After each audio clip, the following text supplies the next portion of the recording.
दोस्तों आज इस वीडियो में हम कक्षा 12वीं रसायन शास्त्र केमिस्ट्री में अध्याय 10 जैव अणु हमारा लास्ट चैप्टर है। इस चैप्टर के दोस्तों अति महत्वपूर्ण प्रश्न उत्तर मैं आपको बताने वाला हूं। इससे पहले वस्तुनिष्ठ भी बता दिए है, साथ ही इससे पहले दोस्तों मैंने आपको अध्याय 1 से लेकर अध्याय 9 तक के सभी अध्यायों के महत्वपूर्ण वस्तुनिष्ठ साथ ही सभी अध्यायों के महत्वपूर्ण क्वेश्चन आंसर बता दिए। क्रम से वीडियो देखना चाहते हैं 12th केमिस्ट्री 2025 के नाम से प्लेलिस्ट है, प्लेलिस्ट पे जाकर क्रम से वीडियो देखकर तैयारी कर लीजिएगा। विशेषकर ये सभी वीडियो एमपी बोर्ड स्टूडेंट के लिए है, क्योंकि एमपी बोर्ड के जो प्रीवियस ईयर पेपर के जो क्वेश्चन है चैप्टर वाइज चैप्टर मैंने हर चैप्टर में आपको क्या है उन्हें भी कवर किया है, साथ ही जो क्वेश्चन आ सकते हैं उनकी तो हम क्या बात करते ही हैं, इसलिए क्या है क्रम से जाकर आप पूरी तैयारी कर लीजिएगा। तैयारी जीतिए। अब की बार 95% पार के उद्देश्य हम लगातार बेहतरीन तरीके से तैयारी कर रहे हैं। इस चैप्टर से दोस्तों अगर बात करें कितने नंबर का क्वेश्चन आता है एमपी बोर्ड में बात करें, देखिए 2 नंबर का भी कह सकते हैं, 3 नंबर का कह सकते हैं, क्योंकि एमपी बोर्ड एग्जाम 22 में 2 नंबर क्वेश्चन आया है, एमपी बोर्ड एग्जाम 23 में यहाँ से 2 नंबर क्वेश्चन आया है। ओके, साथ ही एमपी बोर्ड एग्जाम 24 में लेकिन 3 नंबर क्वेश्चन आया है। मॉडल पेपर जो आपका आया official model paper MP board का, उसमें देखिए 2 नंबर क्वेश्चन हो गए। तो इस प्रकार से आपका मान से चलिए 2 और 3 में, लेकिन जो मैं आपको क्वेश्चन बताऊंगा यही रहने वाले हैं। बस 3 नंबर में क्या किए जाते हैं कि 2 छोटे छोटे कॉन्सेप्ट को एक साथ पूछ लिया जाता है, 2 नंबर में केवल एक ही कॉन्सेप्ट आता है। ओके, और जबकि एक ही क्वेश्चन पूछा जाएगा छोटा सा। ओके, या फिर आपका 3 नंबर क्वेश्चन क्या है 2 टॉपिक पूछ लिए जाते हैं, लेकिन टॉपिक मैं आपको एक बता रहा हूँ, इन्हें पढ़ लेते हैं, आपका ये चैप्टर कंप्लीट हो जाएगा। चलिए पहला हमारा क्वेश्चन है ज्यूटर आयन किसे कहते हैं, बहुत ज्यादा इंपॉर्टेंट है। एमपी बोर्ड एग्जाम 19 में क्वेश्चन आ चुका है, एमपी बोर्ड एग्जाम 22 में क्वेश्चन आ चुका है। ज्यूटर आयन को समझ लेते हैं। दोस्तों ज्यूटर आयन का बस इतना ही आपको लिखना है जितना आपको दिखाया जा रहा है, लेकिन समझ लेते हैं किस प्रकार से होता है। ज्यूटर आयन को दोस्तों समझने से पहले आपको एमिनो अम्ल के बारे में जानना होगा। चलिए पहले हम क्या है एमिनो अम्ल के बारे में आपको थोड़ा बहुत समझाता हूँ।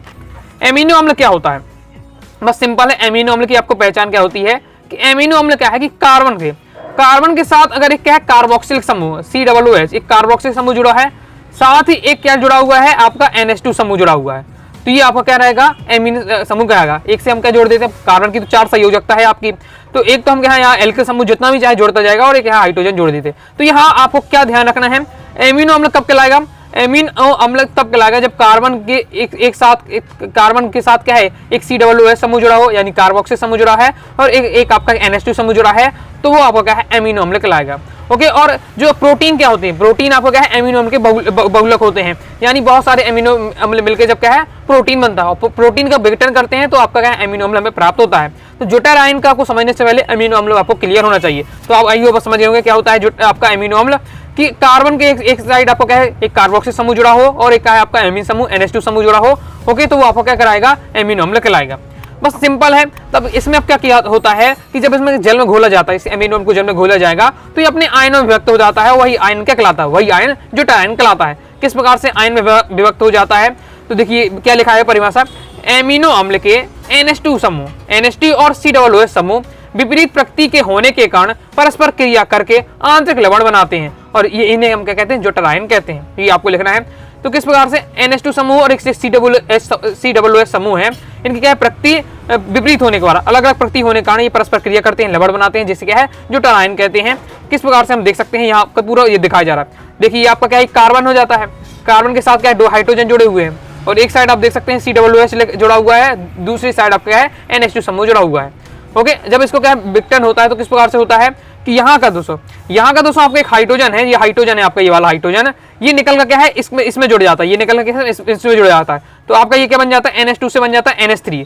ओके, और यहाँ क्या है प्लस आपका साइन आ जाता है, पॉजिटिव धन आ जाता है।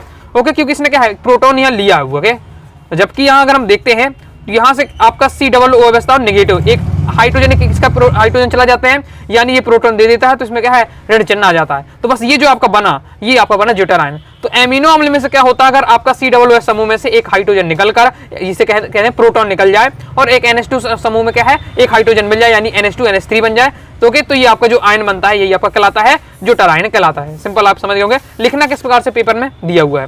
क्लियर है, आगे देख लेते हैं। नेक्स्ट हमारा पेप्टाइन बंध क्या है, इंपॉर्टेंट है आपका पेप्टाइन बंध के बारे में भी आपको जानकर रखना है। सिंपल है, अभी हमने क्या है एमिनो अम्ल वाले बारे में आप समझ गए हो एमिनो अम्ल क्या कहलाता है। अब सिंपल है, 2 एमिनो अम्ल लें हम, 2 एमिनो अम्ल के बीच में जो बंध जोड़ता है। ओके, 2 एमिनो अम्ल जब जोड़ते हैं तो जब जोड़ने का जो बंध काम करता है वो क्या है पेप्टाइन बंध कहलाता है। तो 2 एमिनो अम्ल जिस बंध द्वारा जोड़े जाते हैं उसे हम क्या है पेप्टाइन बंध कहते हैं। इस प्रकार से माइंड में रखना है। तो यहाँ देख सकते हैं किस प्रकार से, और पेप्टाइन बंध जब भी बनता है तो 2 एमिनो अम्ल जब भी जोड़ेंगे तो उससे क्या है जल का निष्कासन होगा, H2O निकलेगा, और वो आपस में क्या होंगे एक बंध द्वारा जुड़ जाएंगे, जिसे पेप्टाइन बंध कहते हैं। तो समझ लेते हैं थोड़ा से। ओके, इसी को मैं आपको यहाँ से समझाता हूँ किस प्रकार से रहने वाला है। तो सबसे पहले मैंने आपको क्या बनाया, एक एमिनो अम्ल, आपको 2 अमीनो अम्ल लेने हैं। तो यहाँ से जैसे एग्जांपल के लिए क्या है, ग्लाइसिन लिया गया है, एलानिन, ये सभी आपके अमीनो अम्ल हैं। तो क्या मैंने आपको बताया कि कार्बन होता है, ओके, कार्बन होता है आपका, वो आपका क्या COOH, COOH एक साइड से जुड़ा रहना चाहिए। तो यहाँ COOH के लिए मैंने OH लिख दिया, OH, इसका C कहाँ चले, इसको C आपका COOH होना चाहिए। ओके, तो हमें क्या है, एमिनो अम्ल यहाँ बनाना, तो COOH लाना है, तो इसको इस टाइप से लिखा गया है COOH। बात एक ही है, बस ये डायरेक्ट नहीं लिखा गया है, क्योंकि आपको क्या है यहाँ से जल निकालने के लिए थोड़ा दिखाना है, इसलिए इस डिजाइन में लिख दिया है। और ये किससे जुड़ा रहता है, एक कार्बन से जुड़ा रहता है। ओके, और साथ ही इसके हाइड्रोजन भी जुड़े रहते हैं, तो यहाँ CH2 जोड़ दिया गया है। और आपको क्या है, एक NH2 समूह जोड़ना है, NH2 समूह जोड़ जाएगा। ओके, तो ये हमारा क्या कहलाएगा, एमिनो अम्ल है एक प्रकार से। और कौन सा किसका सूत्र है, आपका ग्लाइसिन का है। एक अमीनो अम्ल मिल गया, एक दूसरा अमीनो अम्ल आपको लेना पड़ेगा। ओके, तो इसके लिए हमने क्या किया गया है, आपको इस साइड क्या रहता है, आपका NH2 समूह रहता है, तो HNH इस प्रकार से लिख दिया, NH2 को HNH लिख दिया, ताकि यहाँ क्या है, यहाँ से जो दिखा सकूं मैं, आप जल निकला हुआ। इसके बाद ये आपका क्या है, CS से जुड़ा हुआ, CH3 जुड़ा हुआ है, और COOH।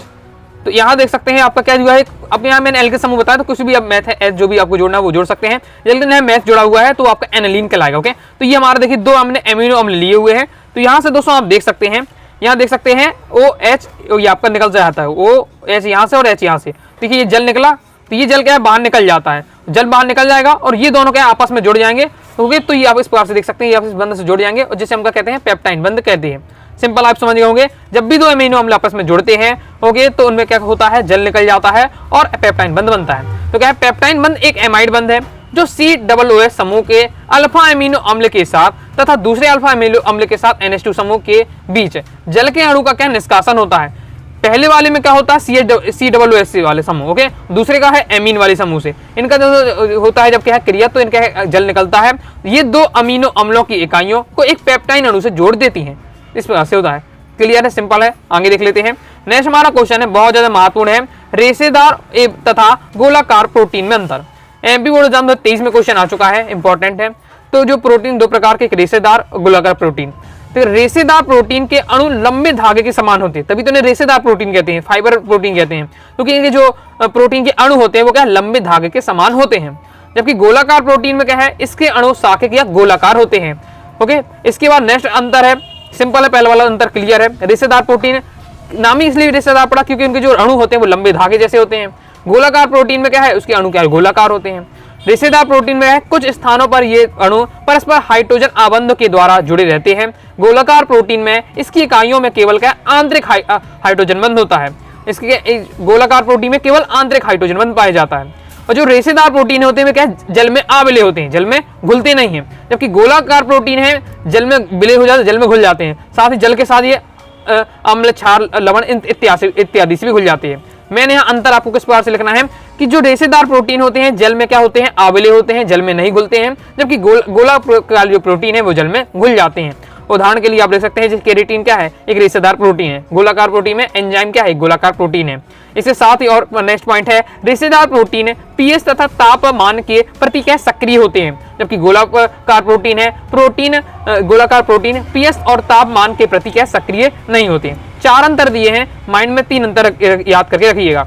ओके, तो अब जैसे यही आपका क्वेश्चन मैंने आपको बताया पेप्टाइन बंध, तो पेपर में 2 नंबर का पूछ लिया जाए पेप्टाइन बंध किसे कहते हो जाता है, जोटर आयन किसे कहते पूछ लिया जाए। अब 3 नंबर का अगर टीचर का क्वेश्चन पूछना है तो एक साथ पूछ ले, जोटर आयन तथा पेप्टाइन बंध को समझाइए, तो एक साथ पूछ लिया जाए तो 3 नंबर का आ जाएगा। तो इस टाइप से हो जाता है। ओके, तो आपको क्या है 3-3 पॉइंट तो सबके तैयार करके रखना है, तैयार आपको रहना, 2 नंबर 3 नंबर इनमें से क्वेश्चन आपका रहेगा। ओके, कंप्लीट हो जाता है। आगे देख लेते हैं। आगे बढ़ने से पहले बताना चाहूंगा, प्रॉपर तैयारी करना चाहते हैं, ऑल चैप्टर पीडीएफ नोट चाहते हैं, नोट बहुत ज्यादा जरूरी है, एक बार नोट्स जरूर आप पढ़ना है। नोट्स अगर पढ़ लेते हैं तो फुल स्कोर आसानी से कर पाएंगे। इंपॉर्टेंट क्वेश्चन आंसर तो पढ़ना है, लेकिन फुल स्कोर करना है तो एक बार नोट जरूर पढ़ना है। ओके, साथ ही इसके साथ ही आपको all chapter important question answer, all chapter objective question answer और previous year paper, model paper आपको बोर्ड एग्जाम के अकॉर्डिंग कई सारे आपको दिए जाएंगे, जिससे आप क्या प्रैक्टिस कर पाएंगे।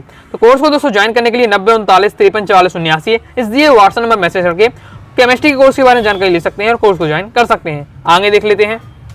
आगे नेक्स्ट हमारा क्वेश्चन है दोस्तों, एमिनो अम्ल तथा क्या प्रोटीन में 2 अंतर लिखिए। अब अल्फा एमिनो अम्ल लिखिए चाहे एमिनो अम्ल, बात एक, ओके, एमिनो अम्ल में और प्रोटीन में आपको 2 अंतर बताना है। देखिए एमिनो अम्ल क्या होता है, एमिनो अम्ल जो प्रोटीन बनता है वो एमिनो अम्ल से ही मिलता है, क्योंकि प्रोटीन क्या है, जटिल क्या है, नाइट्रोजन युक्त यौगिक, यानी एमिनो अम्ल का मिलकर ही क्या है प्रोटीन का निर्माण होता है। जब प्रोटीन का विघटन होता है तब एमिनो अम्ल मिलते हैं हमें। तो क्या है प्रोटीन में कि सरल यौगिक जिसमें एमिनो अम्ल तथा कार्बोक्सिलिक अम्ल समूह होता है एमिनो अम्ल कहलाता है। ये आपका हो जाता है एमिनो अम्ल के बारे में। प्रोटीन में क्या है, जटिल नाइट्रोजन युक्त यौगिक क्या कहलाते हैं, प्रोटीन कहलाते हैं। ये आपने परिभाषा दी है। सेकेंड वाले में है एमिनो अम्ल के संयोजन से डाइपेप्टाइन, पॉलीपेप्टाइन तथा प्रोटीन बनते हैं। एमिनो अम्ल का अगर कई सारे हम संयोजन कराते हैं तो डाइपेप्टाइन बनता है, पॉलीपेप्टाइन बनता है और प्रोटीन बनता है, जैसे मैंने आपको बताया। और प्रोटीन का अगर क्या जल अपघटन कराते हैं, प्रोटीन को अगर तोड़ते हैं तो क्या एमिनो अम्ल बनेगा। ओके, इसके बाद एग्जाम्पल के दिया हुआ है एमिनो अम्ल के एग्जाम्पल क्या है, ग्लाइसिन, लाइसिन, ये सब क्या है आपके एमिनो अम्ल है। और जो कि हीमोग्लोबिन हो गया, केसिन हो गया, ये सब आपके क्या है प्रोटीन है। कंप्लीट हो जाता है। आगे देख लेते हैं। नेक्स्ट हमारा क्वेश्चन है प्रोटीन के विकृतीकरण से क्या तात्पर्य है, प्रोटीन की कमी से होने वाले 2 रोगों के नाम लिखिए। एमपी बोर्ड एग्जाम 19 में क्वेश्चन आ चुका है। बहुत ज्यादा सिंपल है आपका प्रोटीन का विकृतीकरण। ओके, तो प्रोटीन का विकृतीकरण क्या होता है, विकृतीकरण का मतलब क्या है, तो विकृतीकरण का मतलब होता है स्वरूप बदल जाना उसका। आपका क्या है उसकी डिजाइनिंग पूरी बदल जाना, उसका स्वरूप बदल जाए। ओके, तो वो आपका कहलाता है विकृतीकरण।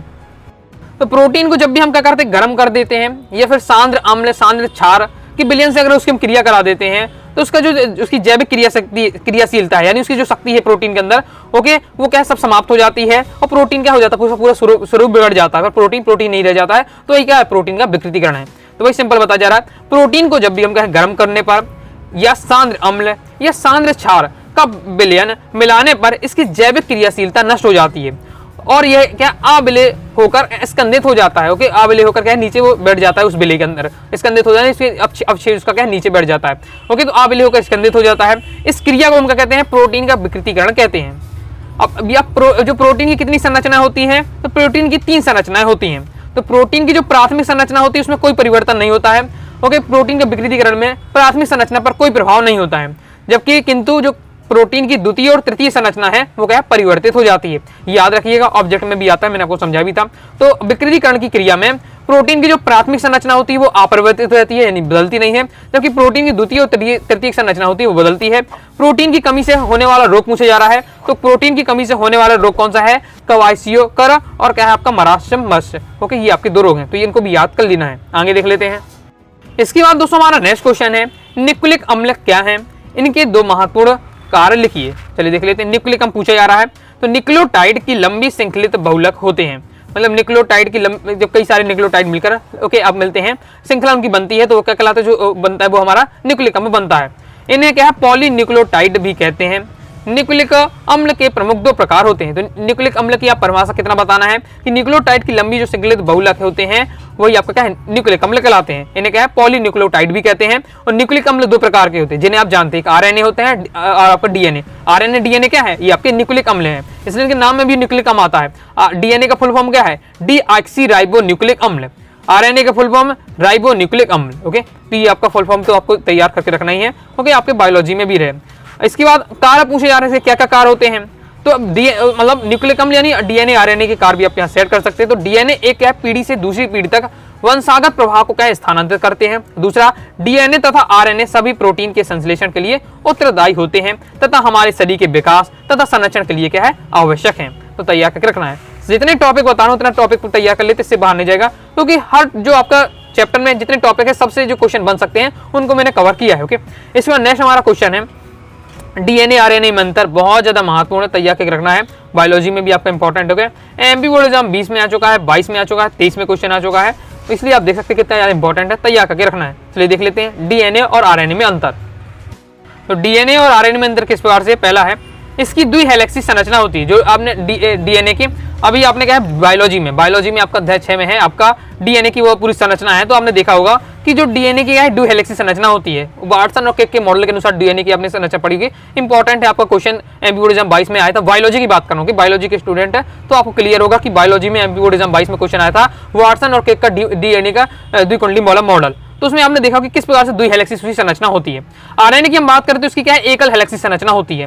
और डीएनए का में क्या होती है डीऑक्सीराइबोसक्रा होती है। नाम में उसका राज छुपा हुआ है फुल फॉर्म में भी, और इसलिए आप उसे याद रखना है। डीएनए में डीऑक्सीराइबोसक्रा होती है, डीएनए में आरएनए राइबोसक्रा होती है। क्लियर है दोनों आपको अंतर।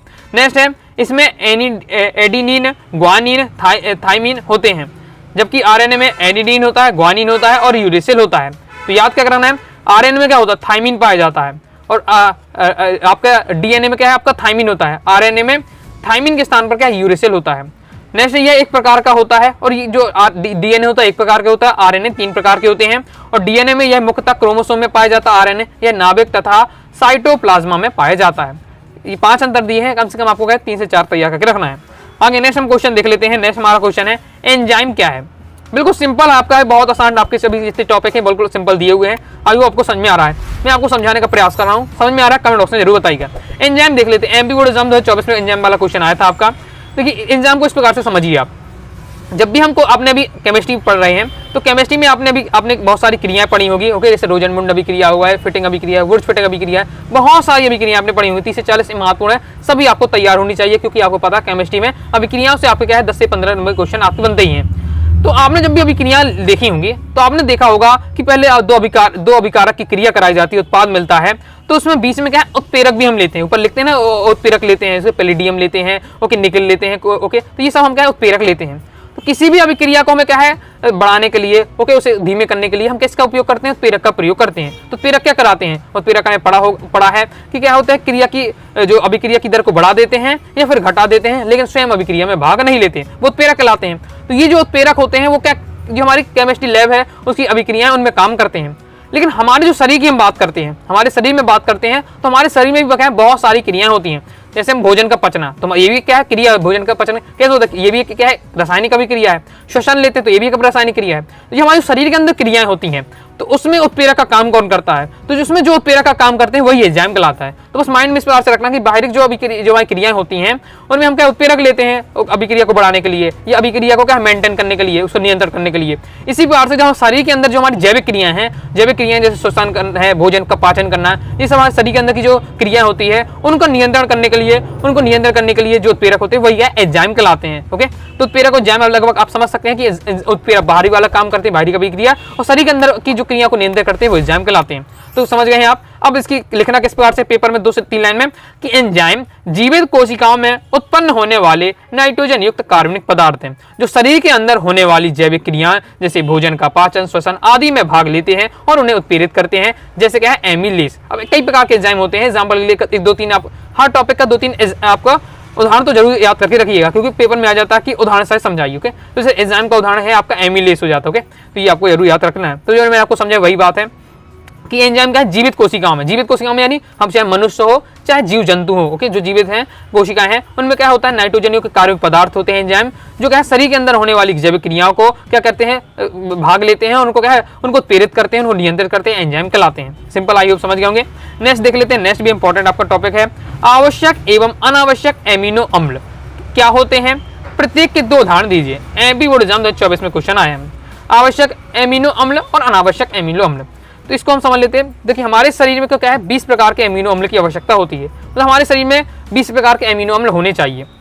अब जो आपके 10 एमिनो अम्ल होते हैं वो हमें शरीर में ही मिल जाते हैं, मतलब शरीर ही अपने आप उपलब्ध करा देता है। तो हमारे शरीर में क्या है 20 प्रकार के एमिनो अम्ल की आवश्यकता, एमिनो अम्ल चाहिए हैं। ओके, तो 10 प्रकार के तुम्हारे शरीर के अंदर ही मिल जाते हैं, 10 प्रकार के पहले से मिल जाते हैं। लेकिन 10 प्रकार के जो एमिनो अम्ल हैं वो हमें क्या करने हैं बाहर से लेने पड़ते हैं। ओके, भोजन के माध्यम से लेने पड़ते हैं। तो इसी प्रकार से आपका है एमिनो अम्ल 2 प्रकार के बने, एक आवश्यक एमिनो अम्ल और एक अनावश्यक एमिनो अम्ल। तो आवश्यक क्या कौन है, तो 10 प्रकार के जो एमिनो अम्ल हमें बाहर से लेने पड़े, भोजन के माध्यम से लेने पड़ रहे, वो हमारे लिए आवश्यकता जरूरत है। ओके, इसलिए वो आवश्यक एमिनो अम्ल कहा जाता है। अनावश्यक एमिनो अम्ल, अनावश्यक यानी हमें चाहिए नहीं है, वो हमारे क्या ऑलरेडी हमारे शरीर के अंदर है, ऑलरेडी जो हमारे शरीर के अंदर रहते हैं उन्हें हम क्या आवश्यक अनावश्यक एमिनो अम्ल कहते हैं। जो हमें भोजन के माध्यम से बाहर से जो एमिनो अम्ल चाहिए है ओके 10 प्रकार की, वो हमारे क्या है आवश्यक एमिनो अम्ल कहलाते हैं। तो आवश्यक एमिनो अम्लों की संख्या 10 है, अनावश्यक एमिनो की संख्या 10 मानी जाएगी। क्लियर है। टोटल हमारे शरीर में कितने चाहिए 20 चाहिए। इस प्रकार से लिखना किस प्रकार से है, आवश्यक एमिनो अम्ल, एमिनो अम्ल जिन्हें हमारा शरीर नहीं बनाता है। आवश्यक एमिनो अम्ल क्या है हमारा शरीर उन्हें जनरेट नहीं कर पाता है, ये आहार से क्या है प्राप्त होते हैं। उदाहरण के लिए बेलिन, आइसोसोल्यूनिज, दो ज्यादा कठिन नाम रखते हैं, 2 कम से कम याद करके रखना है आपका। ओके, आर्जिनिन हो जाए, ल्यूसीन हो जाता है, थ्रियोनिन हो जाता आदि। तो ये सब आपके क्या है आवश्यक एमिनो अम्ल है, जिन्हें क्या हमारा शरीर नहीं बना पाता है, इन्हें हमें क्या है बाहर भोजन के माध्यम से लेना पड़ता है। अनावश्यक एमिनो अम्ल क्या है, ये एमिनो अम्ल जिन्हें हमारा शरीर बनाता है, शरीर खुद स्वयं बना लेता है, जैसे ग्लूसीन होना है, एनालिन होना है, ग्लूटेमिक हो जाता है। ओके, आपका ग्लूमेट है, सेरीन है, बहुत सारे नाम दिए हैं, 2 आप याद करके रखना है। क्लियर हो जाता है। आगे देख लेते हैं नेक्स्ट इस प्रकार से क्वेश्चन विटामिन से संबंधित आपको बन सकता है। आगे मैं आपको पूरी तालिका दिखा रहा हूं, तो उसमें आपको क्या याद रखना है कि पहले सभी आपको विटामिन पता होने चाहिए, फिर उस विटामिन की कमी से कौन सा रोग होता है ये आपको याद रखना है, साथ ही विटामिन का रासायनिक नाम क्या है वो आपको याद रखना है। तो आपको क्वेश्चन इस प्रकार से आ सकता है कि निम्नलिखित विटामिन के अभाव से होने वाले रोग लिखिए। विटामिन ए की कमी से कौन सा रोग होता है, विटामिन डी की कमी से कौन सा रोग होता है। तो विटामिन ए की कमी से रतौंधी रोग होता है, रतौंधी यानी रात को न दिखने वाला। ओके, नेक्स्ट है विटामिन डी की कमी से रिकेट्स होता है। तो ये आपको याद रखना है। अभी मैं आगे सभी आपको पूरी एक बार प्रैक्टिस करा दूंगा, सभी आपको क्या तैयार कर लेना है। नेक्स्ट आगे देख लेते हैं। नेक्स्ट हमारा दोस्तों क्वेश्चन है एंजाइम के दो अनुप्रयोग लिखिए। अभी हमने एंजाइम को मैंने आपको यहाँ समझा दिया एंजाइम क्या होते हैं, लेकिन इनका उपयोग क्या होता है वो पूछा जा रहा है। इस प्रकार से क्वेश्चन आ सकता है। यह क्वेश्चन आ सकता है दो एंजाइम के नाम लिखिए, उनके कार्य लिखिए। यह क्वेश्चन आ सकता है एंजाइम क्या है, इनके उदाहरण देकर के कार्य को सही समझाइए। इस प्रकार से आ सकता है। तो एंजाइम तो अब मैंने आपको समझाई दिया एंजाइम क्या होती है कि हमारे एंजाइम जीवित कोशिकाओं में उत्पन्न होने वाले वे नाइट्रोजन युक्त पदार्थ हैं जो शरीर के अंदर होने वाली जो रासायनिक क्रिया होती हैं ओके उनको क्या उत्प्रेरित करते हैं, उनको नियंत्रित करते हैं, हमारे क्या एंजाइम कहलाते हैं। उदाहरण के लिए बताते हैं एमिलेस हो जाता है आपका, जाइमेज हो जाता है, इन्वर्टर्स हो जाता है, ये सब क्या है आपके एंजाइम है। अब एंजाइम के उपयोग भी पूछे जा रहे हैं, उपयोग अनुप्रयोग की बात है। तो क्या है इसका उपयोग, उद्योगों में इसका उपयोग होता है आपका इन्वर्ट्स से शर्करा बनाने के लिए, मक्का का स्टार्च बनाने के लिए, पनीर बनाने के लिए, जैमेज कार्बोहाइड्रेट के किण्वन से सोरा बियर रम जैसे बियर रम आदि बना के निर्माण में। तो ये सब एंजाइम के उपयोग हैं। आगे नेक्स्ट हम देख लेते हैं। नेक्स्ट हमारा क्वेश्चन है डीएनए अंगुली छापन क्या है, इसका महत्व क्यों है। ओके, बायोलॉजी के स्टूडेंट अगर बायोलॉजी सब्जेक्ट आपका है, ओके मतलब बायोलॉजी सब्जेक्ट आपको लिया हुआ तो आप जानते होंगे डीएनए वाला टॉपिक आपके है ही है, बहुत ज्यादा महत्वपूर्ण है। डीएनए अंगुली छापन क्या है और इसका मान लिखिए एमपी बोर्ड एग्जाम 2019 में क्वेश्चन आ चुका है। ओके, तो बायोलॉजी में यही आपका टॉपिक है। तो क्या होता है डीएनए, प्रत्येक जीव की अंगुली छाप अद्वितीय होती है। तो जो इसकी अंगुली छाप होती है जो आपकी सबकी क्या अलग अलग होती है। जो अंगुली के क्या शीर्ष में होते हैं, पहले इन्हें किसी व्यक्ति की पहचान के लिए काम में लाया जाता है, क्योंकि किसी व्यक्ति में डीएनए के क्षारकों का अनुक्रम अद्वितीय होता है। अद्वितीय यानी सबका अलग अलग होता है। ओके, किसी का भी बिल्कुल सेम नहीं होगा, सबका अलग अलग होगा। ओके, डीएनए के क्षारकों के अनुक्रम का निर्धारण ही क्या है, डीएनए अंगुली छापन कहलाता है। तो ये डीएनए अंगुली छापन के बारे में बताया जा रहा है शॉर्ट में। इसका महत्व क्या है, उपयोग क्या है, तो किसी भी व्यक्ति के पैतृत्व को निर्धारित करने के लिए किसी लड़के के माता पिता कौन है ये निर्धारित कर सकते हैं। सेकेंड है किसी दुर्घटना में मृतक के शरीर की पहचान बच्चों तथा जानवरों के डीएनए तुलना करके किया जाता है। ओके, जैसे कोई जवान शहीद हो जाता है, ओके अब पता नहीं है कि उसको कई बार ऐसे हुलिया बिगड़ जाता है तो समझ में नहीं आता कि यही क्या है व्यक्ति है। ओके, तो उसकी क्या डीएनए से हम पहचान करते हैं। साथ ही विधि चिकित्सा शास्त्र में संबंधित प्रयोगशाला में अपराधी की पहचान में किया जाता है। तो ये आपके हो जाते हैं डीएनए अंगुली छापन का उपयोग। कंप्लीट हुआ। तो इस प्रकार से मैंने आपको 12 क्वेश्चन बताए हैं जो चैप्टर के सबसे ज्यादा महत्वपूर्ण है, जिन्हें आपको तैयार करके रखना है इस चैप्टर से। ओके, अब मैं आपको थोड़ा विटामिन वाला क्वेश्चन से आपके यहाँ से अक्सर आपके क्या है ऑब्जेक्ट बनता है। विटामिन वाले से आप देखिएगा अक्सर ऑब्जेक्ट पूछा जाता है। तो मैं आपको एक बार शॉर्ट में समझा रहा हूँ कि 2 नंबर की क्वेश्चन बन सकता है। किस प्रकार से बन सकता है, तो मैं अभी आपको पहले दिखाया कि इन विटामिन की कमी से कौन सा रोग होता है। इस प्रकार से क्वेश्चन बन जाते हैं। तो विटामिन से देख सकते हैं कौन किस प्रकार से आप हो सकते हैं क्वेश्चन। जैसे यहाँ क्वेश्चन था विटामिन ए सी डी के स्रोत व कमी से होने वाले रोग लिखिए। एमपी बोर्ड एग्जाम 20 में इस प्रकार से क्वेश्चन आया। चलिए हम समझ लेते हैं एक साथ, क्रम से मैं आपको बताते जाऊंगा, ध्यान से सुनते जाइएगा, तैयार करते जाइएगा। जैसे विटामिन ए है, तो विटामिन ए का पहले तो आपको क्या है रासायनिक नाम है, आपको याद रखना है। तो विटामिन ए का रासायनिक नाम क्या है, रेटिनॉल है। रेटिनॉल है, ये आप याद रखना है।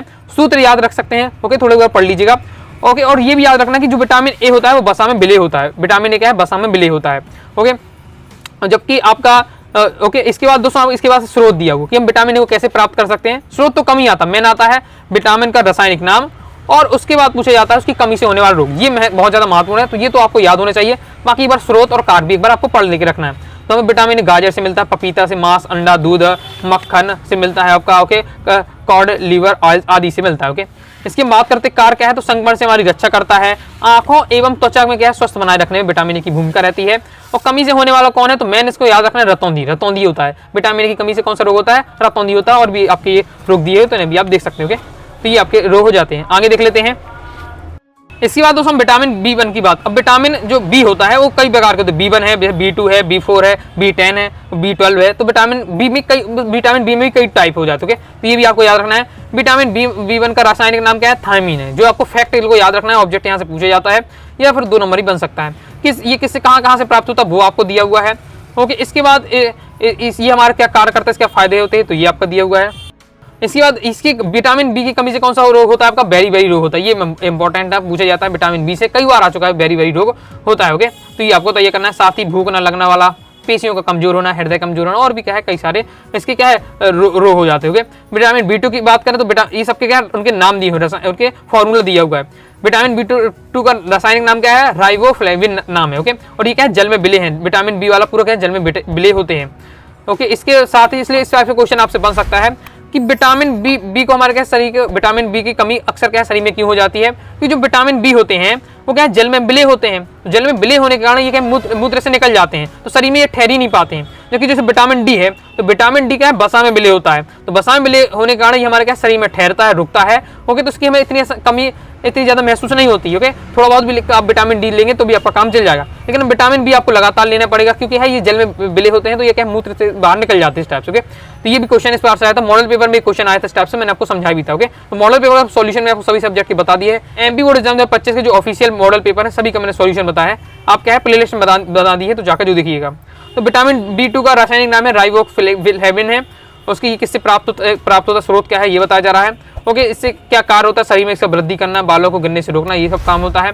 कमी से कौन सा रोग होता है वो आपका दिया है, जैसे क्या है ओठों का फटना होता है, जीभ में दाने निकलना, इस टाइप से होता है। अब विटामिन B4 की बात करते हैं, तो नाम इसका आपका ये दिया हुआ है। ओके, निकोटिनिक अम्ल है, किससे हमें प्राप्त होता है, क्योंकि इसके साथ किसके क्या कार्य हैं, कौन सा रोग होता है, तो ये आपको तैयार करके रखना, पढ़ लेना एक बार। ओके, बाकी जो मैंने मैं आपको फोकस करते जाऊंगा। विटामिन 10 की बात है तो फोलिक अम्ल होता है, किससे प्राप्त होता है, हमें क्या इसके कार्य होते हैं और इसकी कमी से कौन सा रोग होता है। इसका B12 हो जाता है, तो ये हमें इसका नाम कोवाल एमीन है। ओके, ये भी क्या जल में आपका विटामिन बी सभी आपके जल में विलय होते हैं, किससे हमें प्राप्त होता है, क्या कार्य है और इसकी कमी से कौन सा रोग होता है, वो सब दिया हुआ है, एक बार आपको पढ़ लेना है। इसके बाद दोस्तों अगर विटामिन सी की बात करते हैं तो ये आपको याद रखना है, विटामिन सी का नाम क्या है, स्कार्बिक अम्ल, अक्सर पूछा जा चुका है। और विटामिन सी भी क्या होता है जल में घुलनशील होता है, मतलब जल में विलय होता है। तो विटामिन बी और विटामिन सी क्या है जल में घुलनशील है, ये आपको याद रखना है। जबकि विटामिन डी वसा में विलय होता है। ओके, इसी किससे प्राप्त होता है बताया जाए, खट्टे पदार्थ हो गया, आंवला हो गया, संतरा हो गया, नींबू हो गया, टमाटर हो गया और मौसमी सब हरी सब्जियां हैं, इनसे हमें विटामिन सी प्राप्त होता है। खट्टे यहाँ पदार्थ होते हैं। और ये अक्सर पूछा जाता है कि विटामिन सी की कमी से कौन सा रोग होता है, स्कर्वी रोग होता है, ये आपको याद रखना है। विटामिन डी की बात करते हैं तो विटामिन डी को क्या नाम का है, कैल्सीफेरॉन होता है, वसा में विलय होता है, किससे प्राप्त होता है, सूर्य के प्रकाश से, दूध, मछली, मक्खा, अंडा, इन सब से प्राप्त होता है। और इसका क्या कार्य होता है, हड्डियों का क्या मजबूत बनाने का काम करता है विटामिन डी। ओके, और इससे कौन सा रोग होता है, रिकेट्स, ये आपको याद रखना। ओके, तो विटामिन सी की कमी से स्कर्वी रोग होता है, विटामिन डी की कमी से होता है आपका रिकेट्स रोग, विटामिन बी की कमी से बेरी रोग, तो ये आपको सभी याद करके रखना है। ओके, इसके बाद नेक्स्ट है विटामिन ई। तो विटामिन ई से हमारा क्या होता है आपका, इसका नाम है टोकोफेरॉन, ये भी आपका वसा में विलय होता है। विटामिन ई किससे प्राप्त होता है, ओके, और इसके क्या कार्य दिए वो दिए हुए हैं, उसकी कमी से कौन सा रोग होता है वो आपका दिया हुआ है। साथ ही विटामिन के का भी आप देख लीजिएगा, नहीं हो पाया तो विटामिन के का भी आप देख लीजिएगा, विटामिन के भी महत्वपूर्ण है। और इसका मेन क्या होता है, रक्त का थक्का जमाना। विटामिन के का काम होगा रक्त का थक्का जमाना।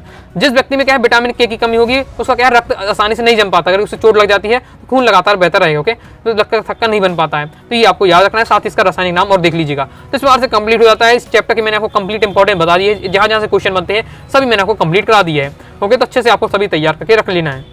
तो इस प्रकार से दोस्तों आपका क्या जैव अणु वाला चैप्टर हो जाता है, और मैंने क्या है all chapter important question answer के आपको बता दिए हैं, सभी आपके प्लेलिस्ट पे जाकर देख लीजिएगा। प्रॉपर तैयारी करना है, पूरा पीडीएफ मटेरियल चाहते हैं 90 39 53 44 89 दिए व्हाट्सएप मैसेज करके आप क्या है कोर्स वाले जानकारी लेकर कोर्स को ज्वाइन कर लीजिएगा, पूरा पीडीएफ मटेरियल प्राप्त कर लीजिएगा। वीडियो पसंद आए वीडियो लाइक करके सब्सक्राइब जरूर कर दीजिएगा। साथ ही दोस्तों टेलीग्राम चैनल व्हाट्सएप चैनल को ज्वाइन कर लीजिएगा। कोई दोस्तों डाउट आता है कमेंट बॉक्स में जरूर पूछिएगा। मिलते हैं दोस्तों नेक्स्ट वीडियो में, तब तक के लिए बाय बाय।